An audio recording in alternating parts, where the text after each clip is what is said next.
ఓం శ్రీ పరమాత్మనే నమః. అరణ్యకాండము 53వ సర్గము వింటూ ఉన్నాము.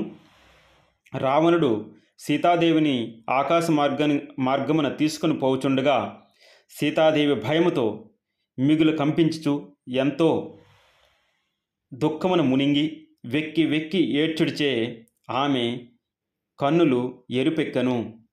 ఆమె దీనముగా విలిపించుచు భయంకరములైన చూపులు గల రాక్షసరాజుతో ఈ విధముగా పలికెను. ఓ నీచ రావణ, రామలక్ష్మణులు లేని సమయమును చూసుకొని ఒక దొంగవలె నన్ను తీసుకొని పావురిపోవచున్నావు. నీకు ఈ పని చేయటానికి సిగ్గు లేదా?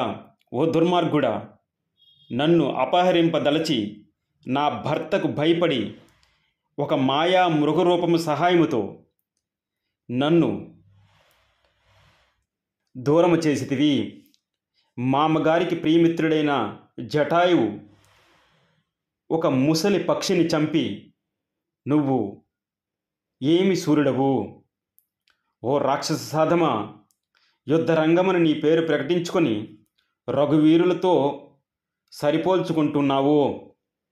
నీ పరాక్రమం ఎంత కనబడుచునే ఉన్నది. ఓ నీచుడా, నా పతి లేని సమయమున నన్ను అపహరించితివి.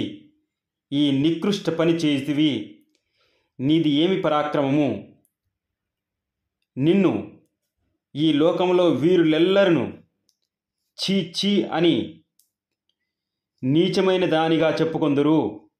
నీ బల పరాక్రమములు గూర్చి కలకాలము అపకీర్తి తెచ్చుకున్నావు. నీ వంశమునికే సిగ్గుచేటైనది అని సీతాదేవి రాక్షసుడితో రావణుడితో అనేక రకాలుగా తీవ్రముగా పురుషోక్తమైన మాటలు మాట్లాడుతూ ఉన్నది. రామలక్ష్మణుల కంటబడినచో నిన్ను నీ సైన్యమును ఒక్క క్షణకాలములోనే హతమార్చి తీరును. నీచుడా, కుటిల బుద్ధితో బలవంతముగా నన్ను అపహరించుకుని పోవుచున్నావు. నీవు నా పతి రాకపోయినట్లయితే నీవు నన్ను ఎంతో కాలము బ్రతికుండగా చూడలేవు. నీ శ్రేయస్సును కానీ హితమును కానీ నువ్వు కోరుకుంటే నన్ను ఇక్కడే వదిలిపెట్టి నీ ప్రాణములు కాపాడుకో. అయినా చావు దగ్గర పడినప్పుడు మానవుడు విపరీత కార్యములకే పూనుకుంటాడు. నూకలు చెల్లిన వారికి హితకరమైనటువంటి ఆహారము రుచింపదు. ఇప్పుడు నీ పరిస్థితి అలాగే ఉన్నది. నీ మెడకు యమపాసము చుట్టుకుని ఉన్నది.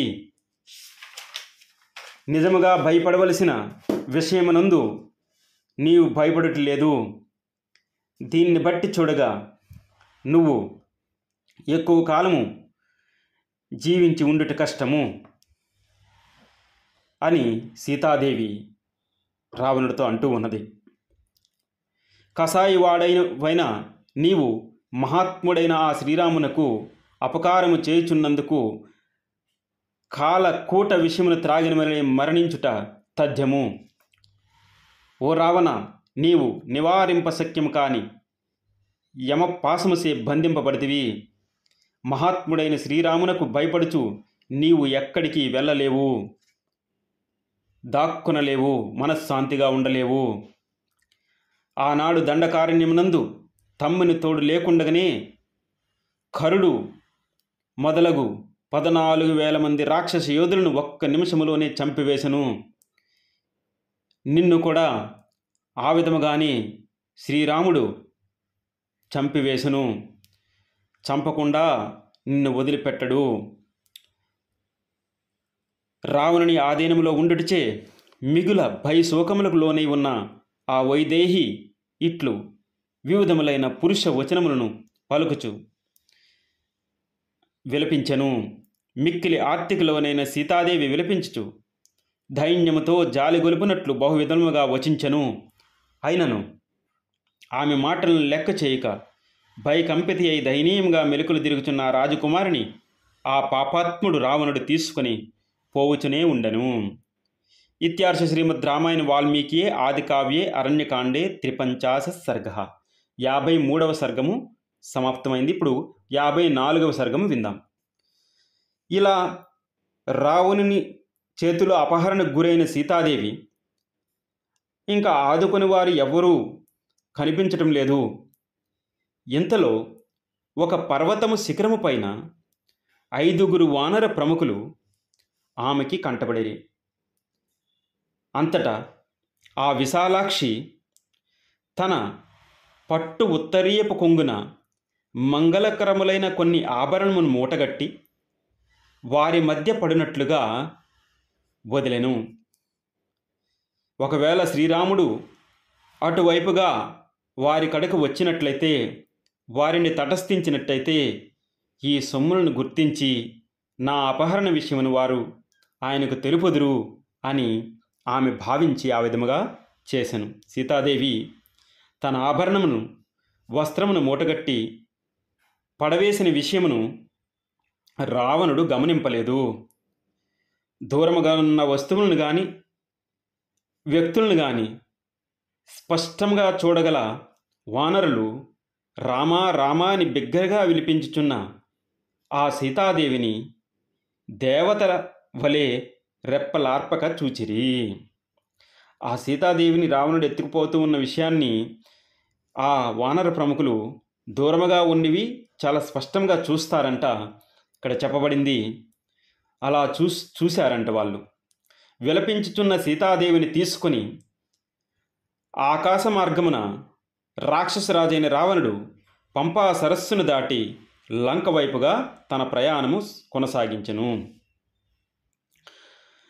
తీక్షమైన కూరల గల మహా విషసర్పను ఒడిలోనికి చేరుకున్నట్లు తన పాలిట మృత్యువైన సీతాదేవిని తీసుకుని రావణుడు మిక్కిలి సంతోషముతో పయనించుచుండెను. సీతాదేవి తన పాలిట మృత్యుదేవతని తెలుసుకోలేకపోతా ఉన్నాడు రావణుడు. అతడు అంతరిక్ష మార్గమున అరణ్యములను, నదులను, కొండలను, సరస్సులను అతి వేగముగా దాటుచు తిమింగలములకు, మొసళ్లకు నెలవైన నదులకు గమ్యస్థానమును, జలములను, అపార సాగరమును చేరి అతడు దానిని కూడా దాటెను.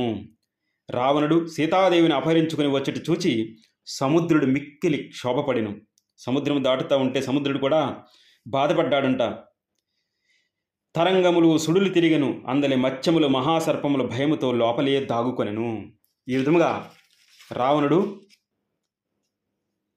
సముద్రమును దాటి వెళ్ళెను. తర్వాత శ్లోకాలు మనము రేపు విందాం. ధన్యవాద్. థ్యాంక్స్. ఓం. జై శ్రీరామ్.